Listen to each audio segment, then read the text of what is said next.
Halo guys, di hari Idul Adha ini saya pulang kampung dan mencek situasi ladang saya, yang mana nanti saya di sini. Sini saya menanam sawit, dan ini adalah bekas sawah. Dulu di sini itu pernah nanam padi, kolam ikan. Jadi ini saya mau buat kolam ikan di sini, kecil-kecilan kolamnya. Nah, karena lama tidak digunakan guys, ladang dan sawah ini kondisinya seperti ini guys, sudah seperti hutan.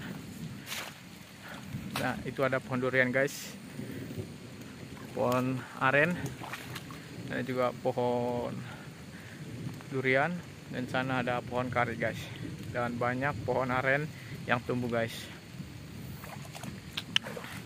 Lahannya tidak luas guys, namun saya mau fungsikannya lagi guys.